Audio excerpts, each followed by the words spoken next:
My girlfriend said she was going to a women's retreat, but her best friend messed up and sent me a photo of her in a hotel room with her boss. When she returned, she'd lost her job and her place in my apartment. I'm 32, male, and not one to air personal matters online, but the sheer audacity here demands an outlet. Maybe someone can learn from my situation. My girlfriend, Lara, 29, and I were together for 3 years, living together for the last 2. Things seemed solid, we talked about the future, everything. Last month, she told me about an exclusive women's empowerment retreat with her company, Innovad Solutions. All expenses paid, professional growth, team building, networking seminars. It sounded legit, if a bit fancy for her mid-level marketing role. I supported her, told her to enjoy it. The retreat was Thursday to Sunday. She packed her Lululemon gear, business casual clothes, and tote bag, kissed me goodbye Thursday with a genuine smile. I was happy for her. Friday night, I was watching TV when I got an Instagram message from her best friend, Daphne, 28. Just a photo, no text. Lara in a hotel room wearing a silk robe I'd never seen, laughing and toasting champagne with her boss, Marco Torres, 40, married, father of 3. The room looked like the penthouse suite at the Grand Ishan downtown, known more for tourists than corporate events. Oysters on a room service tray, very subtle. Daphne, bless her, clearly meant to send it to someone else. She deleted it seconds later, followed by a frantic message. God, wrong person. So sorry. Ignore it. Too late. I'd seen it and taken a screenshot. My blood didn't boil, it froze. Not just the infidelity but the elaborate lie. I didn't reply to Daphne or call Lara. I just sat staring at the image, my mind working methodically. First, the apartment. It's mine, owned before Lara moved in. She contributes to utilities and groceries, but the lease and mortgage are solely in my name. Legally, she's a month-to-month tenant, more like a contributing guest without a formal agreement. Second, her job.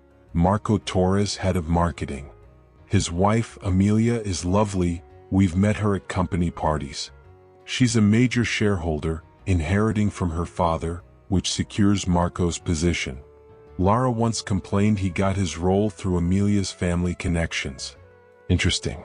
I didn't sleep well that night, not from anger but from planning my next move.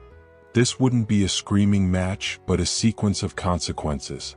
Lara built this mess, I just help her see it through. Update 1.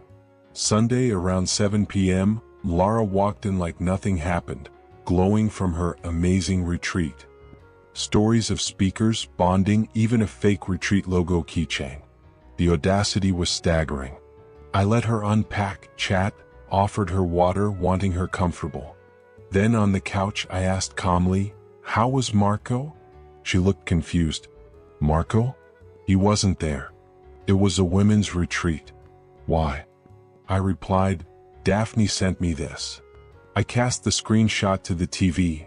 Lara and Marco, champagne, oysters, penthouse in high definition. Her face turned ashen. She stammered, "Daphne sent that? Why?" "A mistake, I guess." "Lucky for me," I said. "So, the women's empowerment retreat was a romantic getaway with your married boss?" Her denial was pathetic. "It's not what it looks like. We were just talking. He was mentoring me. In a silk robe. With oysters." "Sure." Then came tears. "I'm so sorry, Leo. A mistake. It meant nothing." Standard cheater script. She tried touching my arm, I pulled away. "Save it, Lara. Trust is gone. Completely. There will be consequences." Her voice shook. I said, "I'm sorry. What more do you want?" A flash of entitlement crept in. "For starters, you need to move out. Our arrangement is over." Tears turned to outrage. "Move out? You can't be serious. Where will I go? You can't just kick me out." "I can. This is my apartment. You're a guest. Your welcome's expired. You have 7 days to pack and leave." 7 days? That's unreasonable. I can't find a place. You're being cruel after everything we've shared. You should have thought of what we shared before sharing a suite with Marco. 7 days. Don't take anything that's not clearly yours. I have a good memory. Lara glared, fury and panic mixing. She grabbed her phone. I'm calling Daphne. She'll fix this. I shrugged. Go ahead. Let Daphne sort out the mess. She stormed to the guest room, muffled yelling audible. Good. The plan was in motion. Marco would get his share. I drafted a professional email Saturday. More on that later. Lara gave me the silent treatment, sighing dramatically from the guest room. She tried sneaking into my bed. I tossed her a pillow and sent her to the couch. The audacity. The entitlement. She thought tears would fix it. She had no idea what was coming at work. Update 2. It's been a week.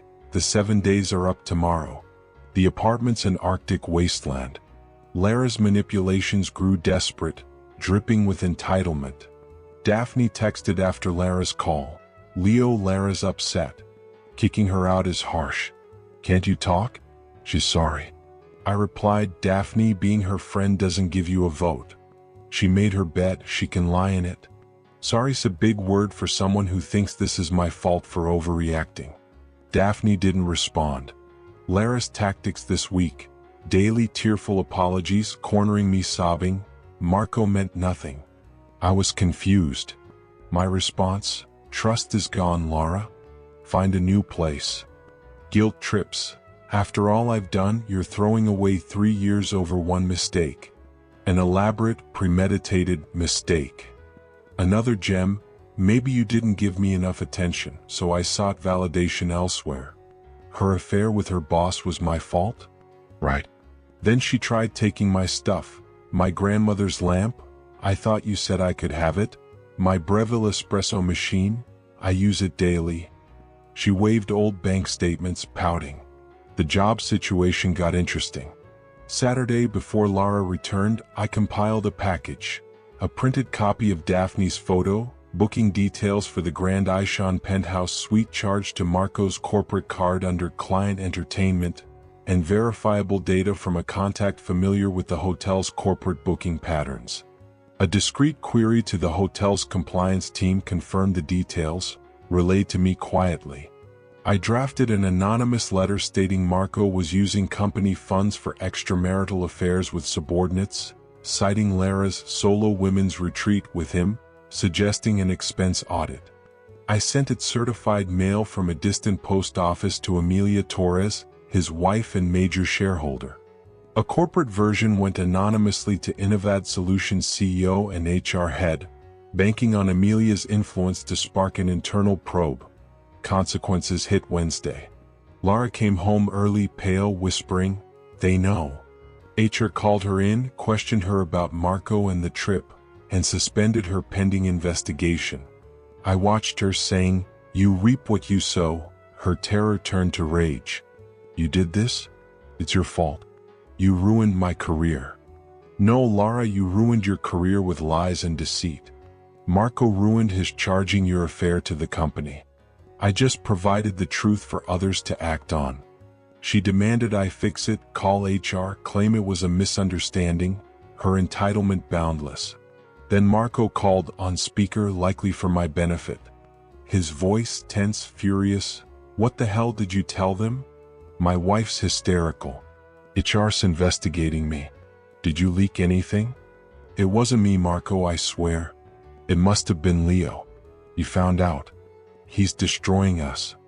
I spoke up loud enough. "Yeah, Marco, I did. Charging your affair to the company Amex? Bull. Especially with your wife controlling the company's finances." He hung up. Lara, horrified, said, "You told his wife?" "Amelia deserved to know who she's married to and how her company's money was spent." "Tomorrow's your move-out day," I added. "You've barely packed." She begged for extra weeks, cried. "No. Deadline's firm." She called her parents, sobbing, "Come tomorrow to reason with him.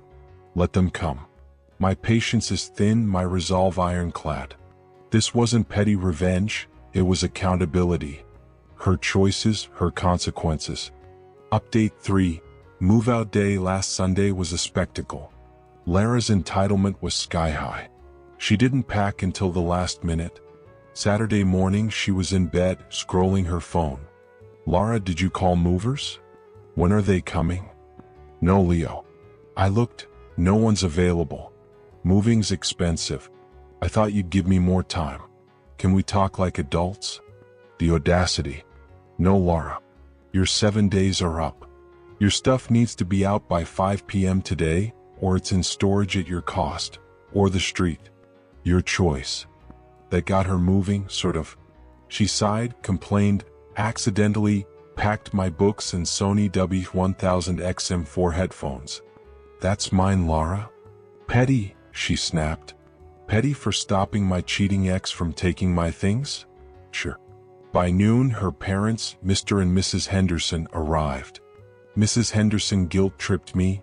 Leo, I'm shocked at your callousness. Kicking Lara out over a small mistake. Mr. Henderson softened it. Son, she's a good girl.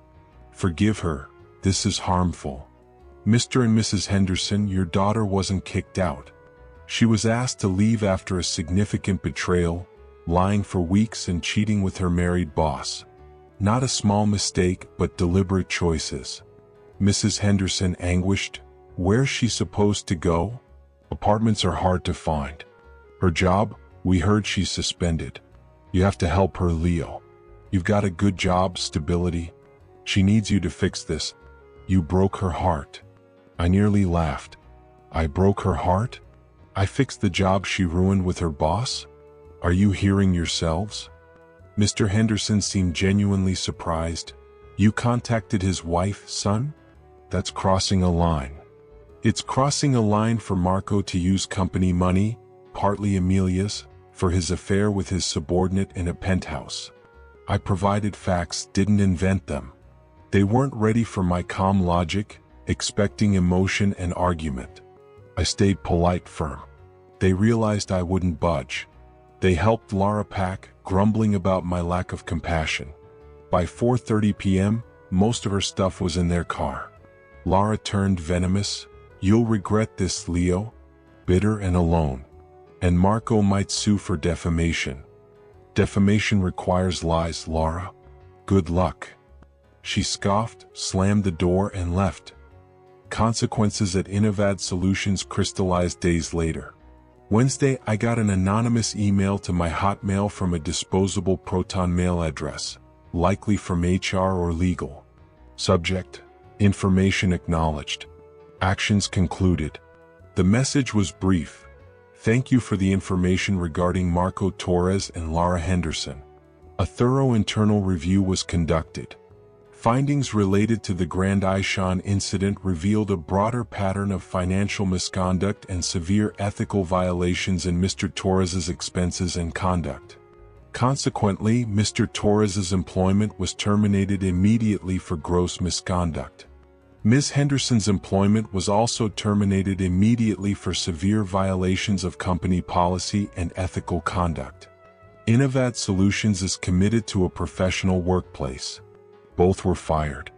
Amelia, rumor has it, filed for divorce upon irrefutable proof, handling the financial and legal fallout of Marco's deceit.